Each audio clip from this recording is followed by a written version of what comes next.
اللہ نے عروج و زوال کے جتنے قصے ہمیں سنائے ہیں، جو بڑی بڑی قومیں تباہ ہوئیں، وہ غربت کی وجہ سے نہیں ہوئی، ٹیکنالوجی کی کمی کی وجہ سے نہیں ہوئی، اپنی اخلاقی پستی کی وجہ سے تباہ ہوئی۔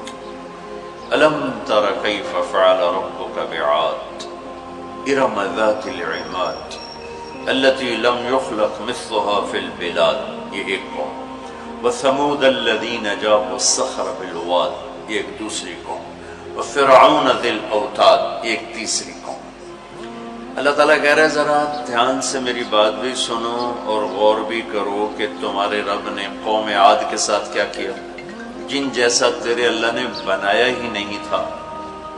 وہ دنیا میں اتنا طاقتور انسان اللہ نے نہیں پیدا کیا، جن کی اوسط، ہماری اوسط عمر 40 ہے، ان کی اوسط عمر تھی 300 سال، 300 سال، 600-500 سال وہ زندہ رہتے تھے، بوڑھے نہیں ہوتے تھے، بیمار نہیں ہوتے تھے، بال نہیں سفید ہوتے، یوں درخت کو پکڑ کے اکھاڑ دیتے تھے، ہاتھ سے پکڑ کے اکھاڑ دیتے تھے۔ اتنی طاقت اللہ تعالیٰ نے ان کو عطا فرمائی۔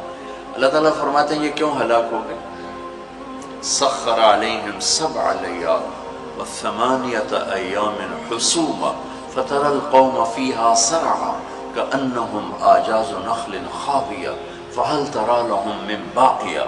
ایک اور آیت میں نے ساتھ شامل کی کہ اللہ تعالیٰ فرماتے ہیں وہ نافرمان ہوئے، ان میں طاقت کی کمی نہیں تھی، نافرمان ہوئے، سرکش ہوئے، آوارہ ہو گئے، اللہ کو بھی للکارا اور انسانی اخلاق کا دامن بھی تار تار کیا۔ تو اللہ نے کہا میں نے ان پر ایک ہوا چھوڑی، وہ کہتے تھے من اشد منا قوہ، کوئی ہم سے طاقتور ہے تو اس سے ہمیں ڈراؤ۔ ان کے نبی تھے ہود علیہ السلام، وہ کہتے کوئی ہم سے طاقتور ہے تو ڈراؤ، ہمیں کس سے ڈراتے؟ من اشد منا قوہ، کوئی ہے ہم سے زیادہ طاقتور؟ تو اللہ نے جواب دیا اولم یروا ان الذی خلقهم هو اشد منهم قوة وكانوا بآیاتنا یجحدون۔ میرے نبی ہود آبی نے بتائیں کہ جس اللہ نے تمہیں نطفے سے اتنا بڑا انسان بنایا ہے نا، وہ تم سے زیادہ طاقتور ہے۔ اللہ تو نظر نہیں آ رہا، لہٰذا وہ کہتے ہو ہے ہی کوئی نہیں، ساڑھے جے ہے ہی کوئی نہیں، کوئی دکھاؤ۔ جب وہ اکڑتے ہی گئے تو اللہ نے ایک ہوا چھوڑ دی، 7 لیال وثمانیۃ ایام، 7 راتیں اور 8 دن۔ اور اس کائنات کی سب سے طاقتور مخلوق ہوا ہے، سب سے طاقتور۔ جب اللہ تعالیٰ نے زمین پیدا کی تو یہ امبیلنس تھی، تو اللہ تعالیٰ نے پہاڑ گاڑے تو بیلنس ہو گئی۔ فرشتوں نے کہا یا اللہ پہاڑ سے کوئی طاقتور مخلوق ہے؟ تو اللہ نے کہا لوہا، اسے کاٹ دیتے۔ تو فرشتوں نے پوچھا یا اللہ لوہے سے طاقتور کوئی مخلوق ہے؟ تو اللہ نے فرمایا آگ ہے جو اسے پگھلا دیتی۔ تو فرشتوں نے پوچھا یا اللہ آگ سے طاقتور کوئی مخلوق ہے؟ تو اللہ نے فرمایا پانی جو اسے بجھا دیتا ہے۔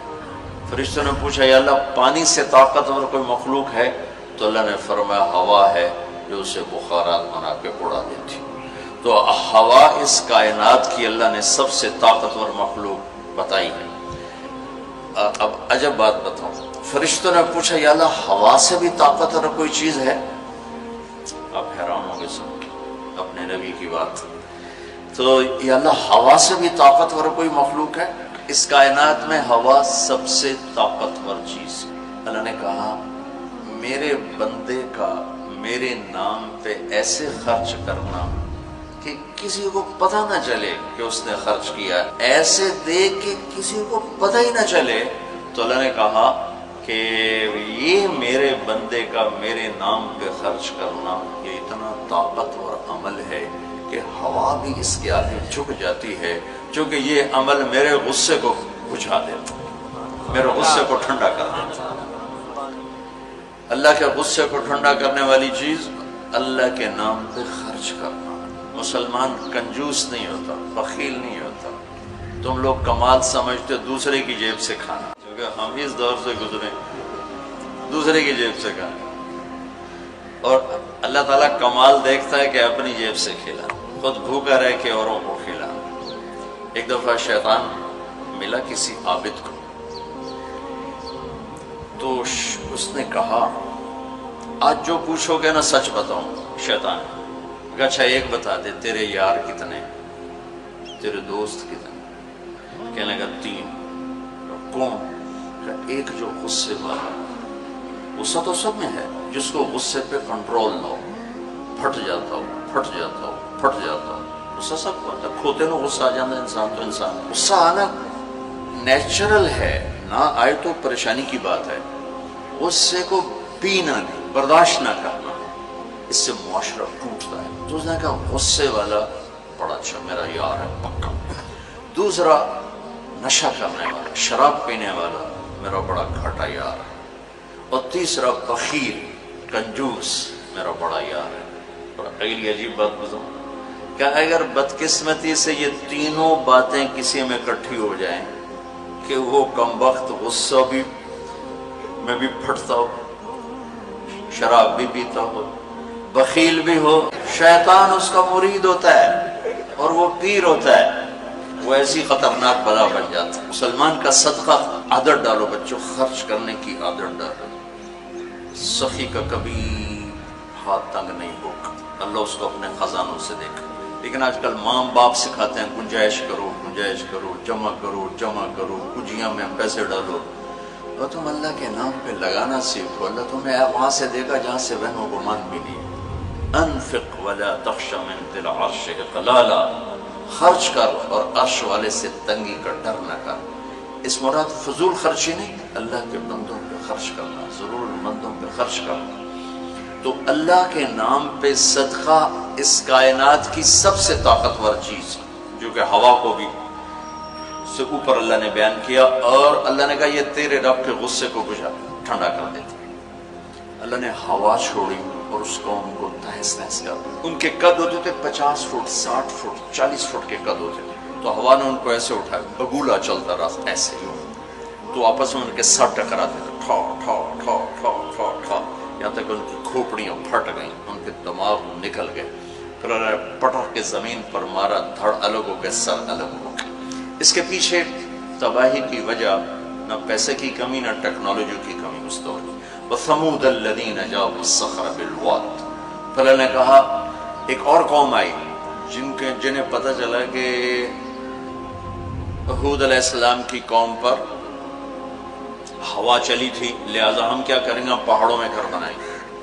تو وہ سعودی عرب میں وہ علاقہ میں نے دیکھا ہے جہاں انہوں نے پہاڑ کھود کے گھر بنائے, پہاڑ کھود کے اندر پورا پہاڑ کھودا ہوا, بیچ میں گھر.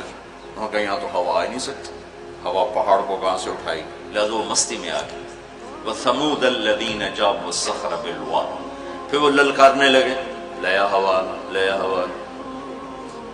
تو اب وہ اللہ کو عاجز سمجھا, تو اللہ نے کیا کیا, فَانظُرْ كَيْفَ كَانَ عَاقِبَةُ مَكْرِهِمْ أَنَّا دَمَّرْنَاهُمْ وَقَوْمَهُمْ أَجْمَعِينَ فَتِلْكَ بُيُوتُهُمْ خَاوِيَةً بِمَا ظَلَمُوا إِنَّ فِي ذَلِكَ لَآيَةً لِقَوْمٍ يَعْلَمُونَ وَأَنجَيْنَا الَّذِينَ آمَنُوا وَكَانُوا يَتَّقُونَ. کیا کیا اللہ تعالیٰ نے, ایک فرشتہ بھیجا جس نے اگر ایک چیخ ماری, آواز بہت طاقت ہے, ساؤنڈ سے کتنی تباہی آتی. اس نے ایک چیخ ماری, ان کے کلیجے سب کے پھٹ گئے, چہرے ان کے نیلے پڑ گئے, اور وہ ایک دن میں سارے اللہ تعالیٰ نے مٹی کا ڈھیر بنایا, انہیں دفن کرنے والا کوئی نہ بچا. یہ کیسے تباہ ہوئے؟ ان کی تباہی کے پیچھے نہ ٹیکنالوجی کی کمی ہے نہ طاقت کی کمی. ایک تیسری قوم وَفِرْعَوْنَ ذِي الْأَوْتَادِ. فرعون جو اس زمانے کا اتنا بڑا بادشاہ تھا کہ انسانی تاریخ میں صرف ایک انسان پیدا ہوا ہے جس نے کہا میں رب ہوں. یہ بات دنیا میں کسی نے نہیں کی. سجدہ تو مسلمان بادشاہ بھی کرواتے تھے, یہ مغلوں کو سجدے ہوتے تھے, یہ ہمارے مغلیہ بادشاہ تھے, اورنگزیب نے آ کر اسے ختم کیا. تو سجدے تو مسلمان بادشاہوں کو بھی ہوتے رہے اور کافروں کو بھی ہوتے رہے, لیکن میں ہی رب ہوں یہ بات ایک انسان نے کی, وہ ہے فرعون. فَقُلْ هَلْ لَكَ إِلَىٰ أَن تَزَكَّىٰ وَأَهْدِيَكَ إِلَىٰ رَبِّكَ فَتَخْشَىٰ فَأَرَاهُ الْآيَةَ الْكُبْرَىٰ فَكَذَّبَ وَعَصَىٰ ثُمَّ أَدْبَرَ يَسْعَىٰ فَحَشَرَ فَنَادَىٰ فَقَالَ أَنَا رَبُّكُمُ الْأَعْلَىٰ. اللہ اکبر. کہنے لگا میں سب سے بڑا رب ہوں. یہ صرف ایک انسان کا دعویٰ. کتنی اللہ نے اس کو طاقت بخشی. بچے ذبح ہو رہے ہیں، کوئی اف نہیں کر سکتا، اف نہیں کر سکتا، کوئی جلوس نہیں نکال سکتا۔ بچہ پیدا ہوتا ہے ذبح کیا جا رہا، پیدا ہوتا ہے ذبح، بچیاں چھوڑی جا رہی، بچے ذبح کیا، نقتل ابناءهم ونستحيي نساءهم فإنا فوقهم قاهرون، سارا قرآن سے آپ کو بتا رہا ہوں۔ تو وہ اس زمانے کی سب سے بڑی ٹیکنالوجی، سب سے بڑی طاقت، یہاں کیا زوال ہے؟ اخلاقی پستی۔ سمود میں کیا زوال ہے؟ اخلاقی پستی۔ عاد میں کیا زوال ہے؟ اخلاقی پستی۔ کسی قوم کا سب سے بڑا سرمایہ اس کے اخلاق ہوتے ہیں۔ ٹیکنالوجی ثانوی چیز ہے، سونے چاندی کی کانیں، تیل کے خزانے، یہ دوسرے نمبر کی چیز ہے۔ سب سے پہلا سرمایہ وہ آپ میری جو نسل ہو، وہ آپ کے عالی اخلاق، آپ کا اچھا کردار، آپ کی حیا والی زندگی، آپ کی کردار والی زندگی، یہ میرے ملک کا سب سے بڑا سرمایہ ہے۔ اگر میری نسل کے اخلاق بگڑ گئے، حیا کی چادر تار تار ہو گئی اور ناشگانہ زندگی میں داخل ہو گیا اور وہ ثقافت بن گئی، تہذیب بن گئی، تو اس قوم کے ہلاک ہونے کو کوئی نہیں بچا سکتا کہ آسمان والے کا فیصلہ اترتا ہے۔ جب آسمان والا فیصلہ کرتا ہے تو زمین کی ٹیکنالوجی اسے بچا نہیں سکتی۔ فرعون نے بھی کہا، قوموں نے فاتنا بما تعدنا ان کنت من الصادقین، نوح علیہ السلام کی قوم نے کہا نوح علیہ السلام سے، لاؤ کدھر ہے تیرے رب کا عذاب، فاتنا لے کے آؤ، کدھر ہے تیرے رب کا عذاب، انما یاتیکم بہ اللہ ان شاء وما انتم بمعجزین، اللہ جب لائے گا تو پھر تم کچھ کر نہیں سکو گے۔ ایک تندور سے پانی نکالا اور ساری نسل کو اللہ نے پانی میں بہا دیا، ساری نسل۔ تو میں آپ کے سامنے اپنی بات کو مدلل کر رہا ہوں قرآن پاک سے کہ قوموں کے زوال اور عروج کا تعلق ٹیکنالوجی سے تھوڑا ہے اور اخلاقیات سے زیادہ ہے۔ اخلاقی پستی کسی بھی قوم کے زوال کا سب سے بڑا سبب ہے، اخلاقی بلندی کسی بھی قوم کے عروج کا سب سے بڑا سبب ہے۔ فرعون نے بچے ذبح کیے، بچیوں کو چھوڑا، عبرت کا نشان بنا دیا لوگ۔ سولی سب سے پہلے اس نے ایجاد کی، اور پھر میرے رب نے فَأَخَذْنَاهُ وَجُنُودَهُ فَنَبَذْنَاهُمْ فِي الْيَمِّ، آگے سمندر، پیچھے فرعون، بیچ میں موسیٰ علیہ السلام کی قوم، تو کہنے لگے مروا دیا موسیٰ، مروا دیا، تو آگے سمندر پیچھے فرعون، اگے جاؤ تو پانی پچھو تو فرعون دا سوٹا ان کی دے جا گئی۔ تو موسیٰ علیہ السلام نے کہا کلا، ڈرو نہیں، ان معی ربی، آپ کو عجب تقابل کر کے دکھاؤں۔ موسیٰ علیہ السلام 40 سال رہے اپنے قوم کے ساتھ، 2 نبی، ایک موسیٰ ایک ہارون، اور اپنا سب کچھ قربان کیا۔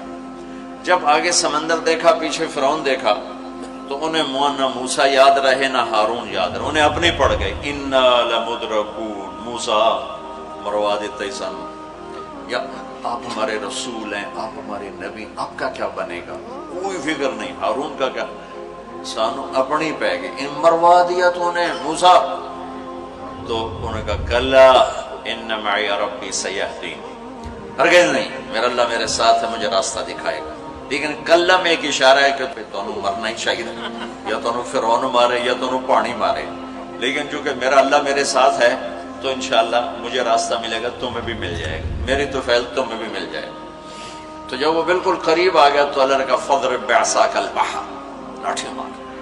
لاٹھی اللہ نے فرعون کے لشکر پہ نہیں مروائی، عجیب بات ہے، کہ پانی پہ لاٹھی مار، بالکل عقل کے خلاف، پانی پہ لاٹھی مار۔ موسیٰ علیہ السلام نے یہ نہیں پوچھا یا اللہ اب پانی تے سوٹے مارن دا کی مطلب، فرعون دے سرج مروا، کہا نہیں ادھر مار۔ فانفلق البحر فکان کل فرق کالطود العظیم، میرے رب کی قدرت، ایک دم اس لاٹھی سے ٹھوٹے مارتا سمندر 12 راستوں میں تبدیل ہو گیا، اور سارا پانی ایسے سیمنٹ کی دیوار بن کے کھڑا ہو، ایسے کوئی جنبش نہیں، اور 12 قبیلے تھے، 12، تو ہر قبیلہ ایک راستے پہ پانی میں انٹر ہو گیا، بڑی بڑی دیواریں۔ اب ان کو پریشانی شروع ہو گئی کہ پتہ نہیں نال دیں کی حال ہے، تو اللہ تعالیٰ نے پانی کو ٹرانسپیرنٹ کر دیا، پہلے ہوتا ہے لیکن نظر نہیں آتا نا، تھک ہو، تو اللہ تعالیٰ نے دکھانا شروع کر دیا، وہ جا رہا ہے، وہ جا رہا ہے، وہ جا رہا ہے، سب جا رہے ہیں، جا رہے ہیں، جا رہے ہیں، سب پار نکل گیا، تو فرعون کنارے پر آ گیا، انٹر ہوا، اس کے ساتھ اس کا لشکر انٹر ہوا، تو اللہ نے پانی کو حکم دیا، تو پانی دوبارہ حرکت میں آیا اور سارا لشکر اس کے اندر ڈوبا، غرق ہوا۔ کہنے لگے ہمیں اعتبار نہیں، دکھاؤ واقعی مر گیا ہے۔ پانی کی موج نے اٹھایا اور باہر پھینک دیا۔ موت کو دیکھ کے نبی بھول گیا 40 سال جنہوں نے محنت کی۔ دیکھو ہمارے نبی ہجرت کے لیے گھر سے نکلے جمعہ کی رات 27 صفر، نبوت کا 14واں سال اور جمعہ کی رات تھی۔ تو ابو بکر رضی اللہ تعالیٰ عنہ نے عرض کی یا رسول اللہ میں نے ایک غار ڈھونڈا ہوا ہے، وہاں چل کے چھپتے ہیں، پھر جب ہماری طلب کوئی مدھم ہو جائے گی پھر ہم نکلیں گے۔ چلو اب کبھی آگے چلیں کبھی پیچھے، کبھی ہمارے نبی کے آگے ہوں کبھی پیچھے ہوں، کبھی آگے ہوں کبھی پیچھے۔ تو آپ نے فرمایا کہ ابو بکر یہ کیا کرو، کبھی آگے کبھی پیچھے، کبھی آگے کبھی پیچھے۔ تو کہنے لگے یا رسول اللہ اخاف الرصد فامشی امامک واخاف الطلب فامشی خلفک۔ یا رسول اللہ جب مجھے یہ خیال آتا ہے کہ آگے کوئی دشمن چھپا ہوا وار نہ کر دے تو میں آگے چلتا ہوں کہ وار میرے اوپر پڑے آپ پہ نہ پڑے، اور جب مجھے خیال آتا ہے کہ پیچھے سے آ کے حملہ نہ کر دے تو میں بھاگ کے پیچھے ہو جاتا ہوں کہ اگر کوئی وار کرے تو میرے اوپر آئے آپ پر نہ آئے۔ انا لمدرکون، ابو بکر کا عمل اور بنی اسرائیل کا عمل آپ فرق دیکھ رہے ہو۔ اگلے دن اچھا ہمارے نبی پنجوں پہ چل رہے تھے، پنجوں پہ، پورا پاؤں نہیں، کہ اس زمانے میں کھوجی، جب تک کچی سڑکیں تھی یہ علم تھا، خود ہمارے گاؤں میں کھوجی تھے، کچی سڑکوں پہ پاؤں کے نشان پر چلتے چلتے سینکڑوں میل چلے جاتے تھے۔ ہمارے دادا کے اونٹ چوری ہوئے ڈیرہ غازی خان، چوری ہونا کوئی بڑی بات نہیں تھی، بےزتی سمجھی جاتی تھی اس زمانے میں، فلانے سردار دی چوری ہو گئی، تو وہ کھوجی کو لے کر چلے میاں چنو کے پاس ہمارا گاؤں ہے، وہاں سے چلتے چلتے ڈیرہ غازی خان سے چوٹی پہنچے پاؤں کا نشان دیکھتے دیکھتے، اور وہاں سے اپنے اونٹ لے کر واپس آئے۔ تو میرے نبی پنجوں پر چل رہے تھے کہ قدم کا نشان نہ پڑے، لہذا جب آپ پہاڑ کے قریب پہنچے، وہ یوں سیدھا پہاڑ ہے بالکل قارس اور ایسے، جب آپ چڑھنے لگے تو انگلیاں اتنی درد کرنے لگیں کہ آپ سے چڑھا نہیں گیا۔ تو ابو بکر رضی اللہ تعالیٰ عنہ نے آپ کو کمر پہ بٹھایا اور کمر پہ بٹھا کے اس پہاڑ کو اوپر لے کر کے، کبھی اللہ آپ کو لے جائے تو آپ دیکھنا کتنا وہ اوکھا پہاڑ ہے جس پر ابو بکر اوپر لے کر گئے۔ پھر آپ کو باہر بٹھایا، کہا آپ باہر بیٹھیں، خود اندر تشریف لے گئے۔ اندھیرا تھا تو ٹٹول کے سوراخ بند کرنے شروع کیے، روڑے پتھر اس سے۔ اب سوراخ باقی تھے اور روڑے ختم ہو گئے، تو اپنی پگڑی اتاری اور اس کو پھاڑ کے سوراخ بند کیے۔ پھر بھی سوراخ باقی تھے تو کرتا اتارا اور اس کو پھاڑ کے سوراخ بند کیے۔ پھر ایک سوراخ باقی رہ گیا، وہ جس میں سانپ تھا، اس کے اوپر اپنی ایڑی کو رکھ دیا۔ پھر عرض کی یا رسول اللہ آپ تشریف لائیں۔ آپ کو اندھیرے میں پتہ نہیں چلا کہ ابو بکر کے نہ پگڑی ہے اور نہ کرتا ہے۔ جب تھوڑی روشنی ہوئی، صبح صادق ہوئی، روشنی ہوئی تو دیکھا ابو بکر کے نہ کرتا نہ پگڑی۔ تو آپ نے کہا ابو بکر تیرا کرتا تیری پگڑی؟ کہ یا رسول اللہ آپ یہ دیکھ رہے ہیں یہ سارے سوراخ تھے، مجھے خیال ہوا کوئی چیز آپ کو تکلیف نہ پہنچائے تو میں نے یہ سارے بند کر دیے۔ تو اس پر ایک دم میرے نبی کی آنکھیں بھر آئیں اور اب بے ساختہ روئے اور ہاتھ اٹھا کر رکھا یا اللہ میں ابو بکر سے راضی ہوں، تو بھی اس سے راضی ہو جا اور اسے جنت میں میرا ساتھی بنا دے۔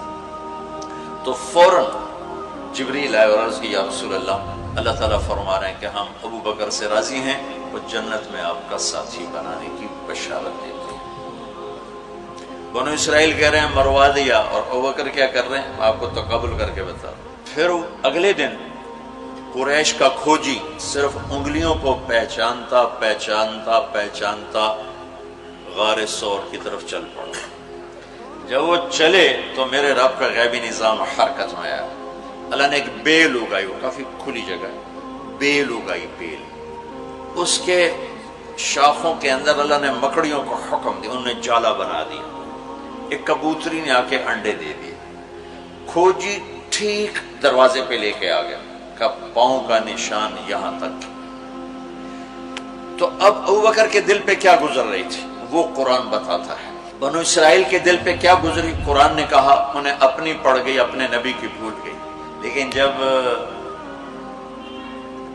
یہاں دشمن سر پہ پہنچا ہے تو ابو بکر کے دل پر کیا گزری اس کو قرآن بتاتا ہے، اذ یقول لصاحبہ لا تحزن ان اللہ معنا، جب ہمارے نبی نے اپنے ساتھی ابو بکر سے کہا غم نہ کر اللہ ہمارے ساتھ ہے، غم نہ کر اللہ ہمارے ساتھ ہے۔ یہ غم کا لفظ ہے، خوف کا لفظ نہیں کہ ڈر نہیں، اللہ ہمارے ساتھ ہے۔ اگر قرآن کہتا لا تخف، ڈرو نہیں، اللہ ہمارے ساتھ ہے، تو ڈرو نہیں کا لفظ بتلاتا کہ ابو بکر کو اپنی پڑ گئی، یار میرا کی بڑھنا ہے۔ قرآن کہتا ہے غم نہ کر، ابو بکر کو اپنی ذات بھول گئی، اپنے نبی کا غم لگ گیا کہ یا اللہ میرے نبی کا کیا بنے گا، یا اللہ میرے نبی کا کیا بنے گا۔ تو اللہ تعالیٰ نے فرمایا اس ابو بکر کے سینے کو سامنے رکھ کر کہ اپنے حبیب کی زبان سے کہلوایا غم نہ کر اللہ ہمارے ساتھ ہے، اللہ ہمارے ساتھ ہے۔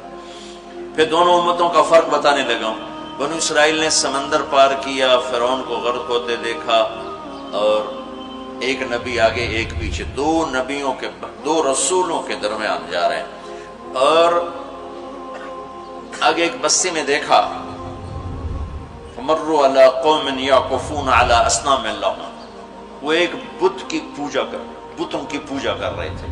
اتنے ماٹھے تھے عقل کے بنو اسرائیل کہ پتھر کی پوجا ہو رہی، 40 سال نبی کی صحبت ہے، بڑے بڑے معجزے دیکھے، اور ابھی پانی پاؤں پہ لگا ہوا ہے، سمندر کو پھٹتے دیکھا، فرعون کو ڈوبتے دیکھا۔ موسیٰ علیہ السلام سے کہنے لگے اجعل لنا الہا کما لہم آلیہ، موسیٰ علیہ السلام جی ہماری ایک درخواست۔ کہنے لگے کیا ایو جے ہے خدا سانو ہی لے دے، ایسے میں انہوں متھر ٹیکی۔ اتنی چھوٹی عقل کے تھے کہ ایک لے دے ہمیں، ان کو توڑے جا بے عقل میں دنیا جو ایک ہی کوئی، انکم قوم تجہلون۔ ہمارے نبی دنیا سے تشریف لے گئے، فوت ہوئے 12 ربیع الاول 7 جون 633 عیسوی 11 ہجری، پیر کا یہ تقریباً یہی ٹائم ہے، اس سے تھوڑا سا آگے، زور سے پہلے۔ اب دنیا سے تشریف لے گئے، انتقال فرما گئے۔ اس صحابہ پہ عجیب و غریب کیفیت طاری ہوگی۔ عمر رضی اللہ عنہ نے تلوار نکال لی، جو کہے گا اللہ کا نبی فوت ہو گیا قتل کر دوں گا۔ وہ فوت نہیں ہوئے، اللہ کے پاس گئے، واپس آئیں گے۔ ابوبکر صدیق کو پتہ چلا، وہ عوالی ایک محلہ ہے، وہاں گئے ہوئے تھے اپنی بیگم کے پاس، وہاں سے دوڑتے ہوئے آئے، گھوڑے سے چھلانگ لگائی، گھر میں داخل ہوئے، اپنی بیٹی کے حضرت عائشہ کے گھر میں آپ کا انتقال ہوا۔ آپ کے چہرے سے کپڑا ہٹایا، ماتھا چوما، آنسو گرے، اور کہا طبت حیا و میتا، میرے محبوب آپ دونوں حالتوں میں پاک پاکیزہ خوشبودار ہیں، دنیا سے جانے کے بعد بھی اور دنیا میں رہتے ہوئے بھی۔ پھر تشریف لائے تو عمر کی آواز گرجدار، کوئی نہ کہے میرے نبی فوت ہو گئے۔ ممبر پر آ کر کھڑے ہوئے کہا عمر بیٹھ جاؤ۔ عمر کہنے لگا میں نہیں بیٹھتا۔ تو کہنے لگے ایھا الناس من کان یعبد محمدا فإن محمدا قد مات، جو لوگ محمد کی پوجا کرتے تھے تو سنو آج ان کو اللہ نے اٹھا لیا ہے۔ ومن کان یعبد اللہ فإن اللہ حی لا یموت، اور جو اللہ کی پوجا کرنے والے ہیں وہ سن لیں کہ اللہ موت سے پاک، زندہ، قائم دائم، حی قیوم، موجود ہے۔ اور پھر آپ نے یہ آیت پڑھی انک میت وانہم میتون، میرے حبیب آپ نے بھی موت کا ذائقہ چکھنا ہے، وہ سب نے موت کا پیالہ پینا ہے۔ اور یہ آیت پڑھی وما محمد الا رسول قد خلت من قبلہ الرسل افإن مات او قتل انقلبتم علی اعقابکم، میرے نبی بھی تو رسول ہیں جیسے اور رسول ہیں، ان کو بھی تو موت نے آنا ہے، تو تم میرا راستہ چھوڑ دو گے، میرا دین چھوڑ دو گے۔ تو عمر رضی اللہ تعالیٰ عنہ فرماتے ہیں میری ٹانگوں سے جان نکل گئی، چونکہ مجھے پتہ چل گیا کہ آپ فوت ہو گئے ہیں، تو میں یوں نیچے گرا، سیدھا ایسے اسٹریٹ نیچے گرا کہ مجھے جو لگا جیسے یہ قرآن آج اترا ہے، جیسے یہ قرآن آج اترا ہے۔ تو ابوبکر صدیق رضی اللہ تعالیٰ عنہ صحابہ کا ایمان اور بنو اسرائیل کا ایمان اب تقابل، دو نبیوں کی موجودگی میں اتنے بڑے معجزے دیکھ کر ایک پتھر کا بت دے ہم بھی اس کو سجدہ کریں، اور یہاں میرے نبی دنیا سے جا چکے ہیں، اور ابو بکر صدیق اعلان کرتے ہیں کہ اللہ زندہ ہے، موت سے پاک ہے، اور میرے نبی کو اللہ نے بلا لیا، جیسے ہر نبی کو بلایا میرے نبی کو بھی بلا لیا ہے۔ پہلی امتوں کو 2 نمازیں، ہمیں 5۔ پہلی امتوں کی مسجد کوئی نہیں، ہماری مسجد۔ پہلی امتوں کی اذان کوئی نہیں، ہمیں اذان دی۔ اور اذان اتنا بڑا عمل بنا دیا میرے نبی نے کہ آپ نے فرمایا کہ اذان دینے والا قیامت کے دن سب سے اونچے مقام پر کھڑا ہوگا۔ حضرت علی فرمایا کرتے تھے کاش میں اللہ کے نبی سے حسن حسین کے لیے مسجد نبوی کی اذان مانگ لیتا، یہ حضرت علی فرمایا کرتے تھے۔ اور جنگ قادسیہ میں مؤذن زخمی ہو گیا تو اذان دینے کے شوق میں سردار آپس میں الجھ گئے، کہتا میں دوں گا، کہتا میں دوں گا۔ پھر قرہ اندازی ہوئی، جس کا نام نکلا اس نے اذان دی۔ حضرت عمر فرمایا کرتے تھے اگر میں امیر المومنین میں ہوتا، اگر میں خلیفہ وقت نہ ہوتا تو میں مسجد نبوی کا مؤذن بننا پسند کرتا۔ کسی کو اذان نہیں ملی، ہمیں اذان۔ پہلا مؤذن بلال بنا، پہلے مؤذن اللہ نے بلال کو یہ عزت عطا فرمائی۔ دنیا میں یہ ہے اور آخرت میں یہ ہے کہ میرے نبی نے فرمایا کہ جب جنت میں جانے کا وقت آئے گا تو جنت کی میرے لیے سواری لائی جائے گی، میں اس سواری پہ بیٹھوں گا تو اس کی جو وہ رسی ہوگی وہ ایسے نیچے گر جائے گی، نیچے گرے گی۔ اس رسی کے یعنی اس کی جو لگام ہوتی ہے وہ نیچے گرنے کا مطلب ہے یہ ایسے نیچے گر گئی۔ اب نیچے گرنے کا مطلب ہے کہ اس کی ڈرائیونگ میرے نبی نے نہیں کرنی، کوئی آنے والا ہے، کوئی ڈرائیور آنے والا ہے جو رسی پکڑ کے چلے گا، کوئی کوچبان آنے والا ہے جو اس کو پکڑ کے چلے گا۔ رسی کا گرنا ایک انڈیکیشن ہے کہ کوئی نصیب والا اب آئے گا۔ جب آپ کی سواری کھڑی ہوگی، رسی نیچے ہے، تو اب سب کی گردنیں ایسے ہوں گی، کون سب قیاس کرتے ہیں کون کون کون۔ اللہ کی طرف سے اعلان ہوگا بلال کو بلایا جائے، بلال بلال۔ تو بلال آپ کی سواری کی لگام پکڑیں گے، اور آپ نے فرمایا کہ سب سے پہلے میں جنت میں جاؤں گا وہ بلال میرے ساتھ ہوگا، میری سواری کی لگام پکڑ ہو جائے گا۔ تو ہمیں اذان ملی، کسی امت کو اذان نہیں ملی۔ ہمیں 5 نمازیں ملی، کسی امت کو نمازیں 2 نمازیں، ایک فجر کی 2 رکعت، عصر کی 2 رکعت۔ باجماعت نہیں، ان کو اپنی کتاب یاد نہیں، ہمیں قرآن یاد ہے۔ میرے مدرسے میں ایک بچہ اب ماشاءاللہ امریکہ میں وہ پڑھا رہا ہے، اس نے 30 دن میں قرآن یاد کیا۔ صبح یاد کرتا تھا، شام کو تراویح میں سناتا تھا۔ میرے مدرسے کا بچہ صبح بیٹھ کے مغرب تک پورا سپارہ یاد کر کے اور عشاء کو تراویح میں سنا دیتا تھا۔ اللہ نے میں ایسا قرآن دے دیا کہ 1 مہینے میں بھی یاد ہو جاتا ہے۔ 3 دن میں بھی ایک بزرگ نے یاد کیا، 3 دن میں قرآن یاد کیا۔ اللہ نے ہمیں قرآن کی دولت عطا فرمائی، پڑھنے کے لیے 5 نمازیں عطا فرمائی، تہجد کی نماز عطا فرمائی، اوابین کی نماز دی، اشراق کی نماز دی، چاشت کی نماز دی۔ نماز کے کتنے دروازے کھول دی۔ اور میرے نبی کی آخری نصیحت تھی میری امت نماز نہ چھوڑنا، نماز نہ چھوڑنا، نماز نہ چھوڑنا۔